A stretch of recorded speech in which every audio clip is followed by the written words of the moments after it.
Good morning. It is Wednesday, halfway through the week.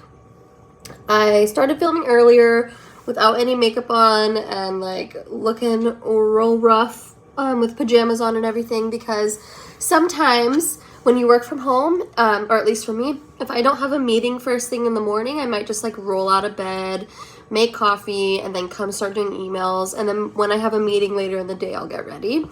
But I realized, honestly, I recommend getting ready every morning regardless to feel more like a human and a member of society.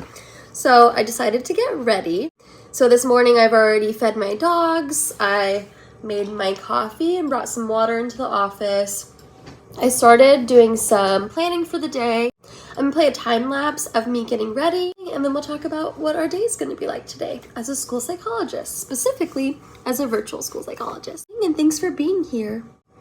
Also, I want to remind you guys to continue to put questions that you have in the comment boxes of my recent videos so that I know where to look at the newest questions so that I can make some question and answer videos and have some more questions to go off of. You can also follow me on my Instagram. In my YouTube description box, there's a Teachers Pays Teachers link that you can click on, and I'm gonna get into what I sell on there. I have one form that I use all the time that I created, and it's on my Teachers Pay Teachers, and I hope to make more if I see that people are enjoying them. But it's called an evaluation at a glance. It looks like this. This thing has saved my life. It's what's helping me. I print them out, and at the top it has the date of the evaluation planning meeting. It has all the student information, student name, student number, school that they're at, age, grade, and then I have a spot where you can circle or underline, is this an initial or reevaluation, the date of consent, the due date based on the consent time, and then is this a parent or a school request, and what area are you evaluating? And then I have a background information box I created. And then I have an assessment list where you can put all the assessments you're going to be doing. And then next steps. So sometimes the next steps are a little bit confusing. Like maybe we're not going to send the consent home until we ask the parents, blah, blah, blah. So that's a spot for that. And then there's additional notes because honestly, normally I fill up this whole page and sometimes I go on to the back and put more notes on the back. So this page has been a lifesaver for me. I put this in every file folder I have for every student I'm evaluating so that I have an evaluation at a glance and I can look at everything that's expected of me in this evaluation. I can check off when I have completed the WISC, the WJ. I can check all that off. Helps me stay organized and it helps me have my information in one spot. So highly recommend that. And now back to the video.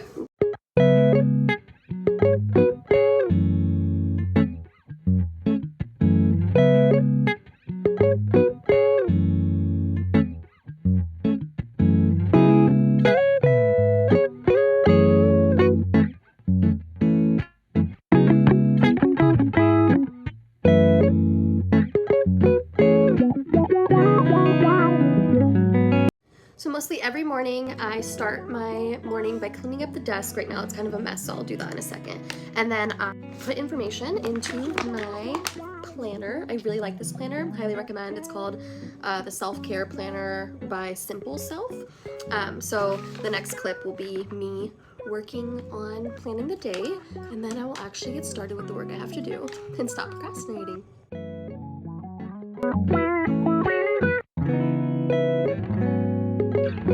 So on my to-do list today, I need to plan for testing for next week. So I have to schedule all my testing out with my proctor, and I need that done by Friday. So I don't know if I'm gonna end up doing that today, but I need to do that at some point this week.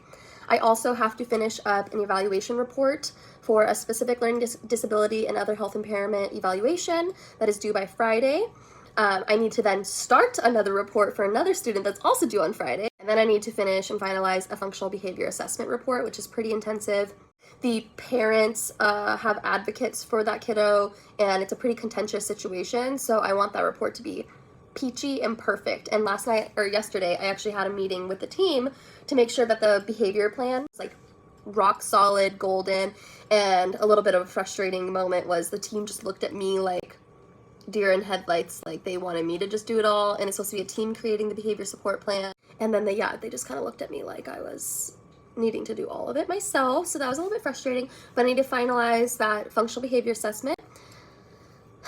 And then I need to test a student later today in the afternoon, and he will be getting a cognitive, and so I think that's what my day is going to look like. One of the hard parts about this job is for sure having to have self-motivation to get everything done and organize and plan your day and follow through, especially if you're like me and you have ADHD, undiagnosed and unmedicated. I really think I want to try to give it a shot for medication, but I'm definitely struggling with keeping the momentum going when I'm working throughout the school day.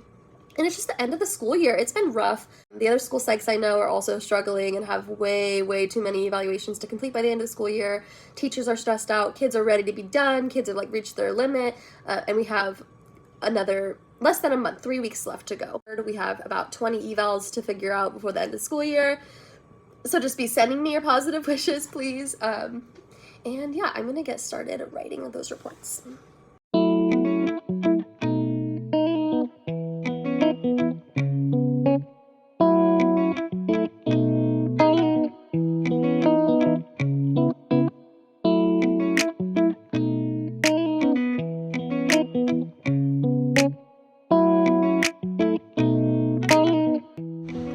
I just realized I haven't eaten breakfast and it's like 1:30.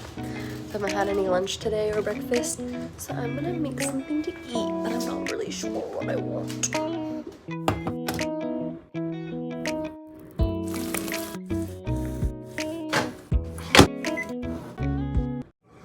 Okay, I finished my lunch, breakfast, whatever that was.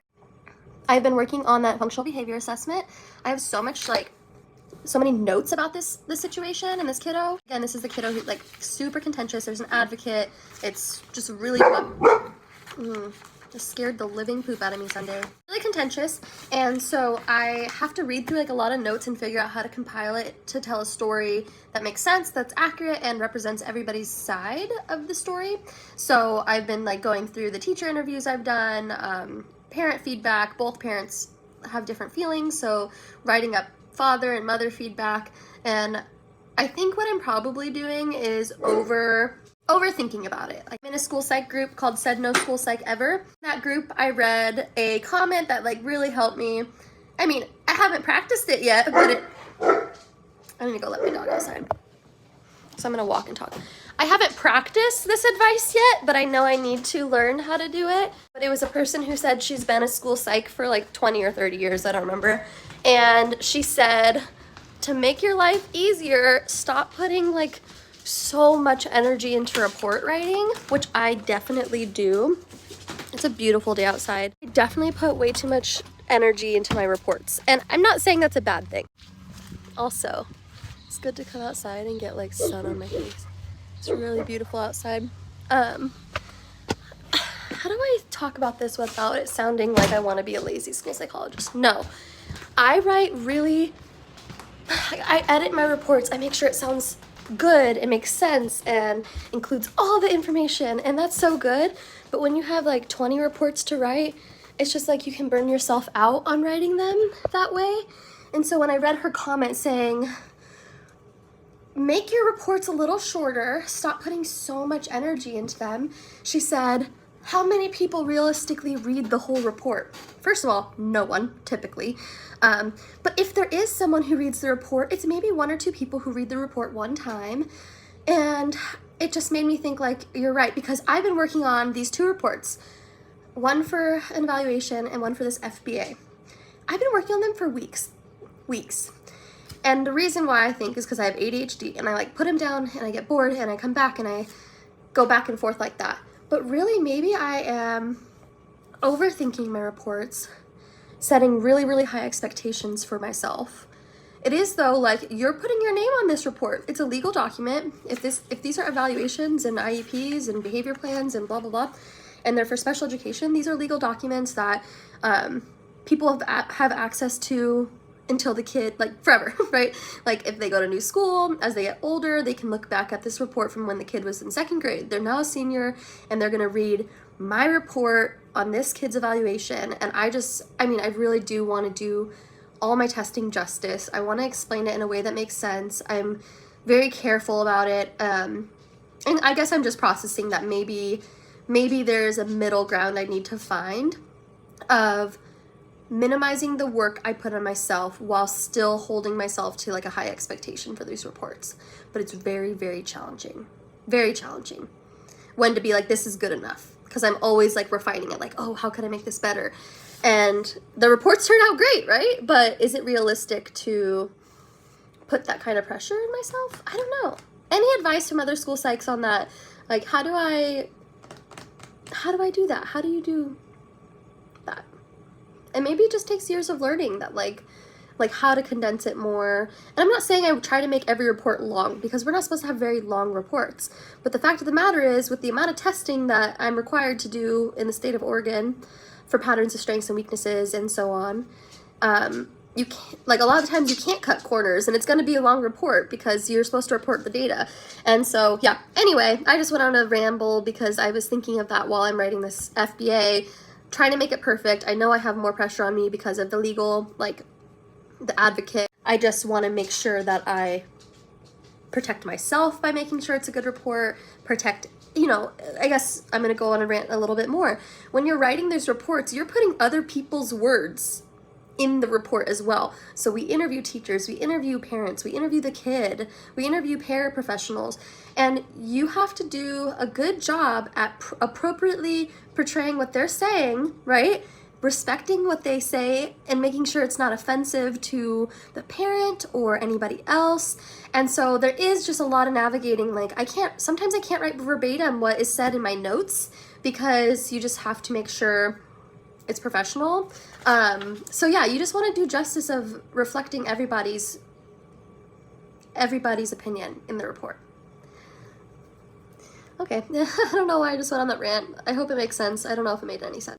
Okay, it's been a few hours and I have a lot of updates. So in the last few hours, I have completed the functional behavior assessment evaluation report and uploaded it onto our special education service website.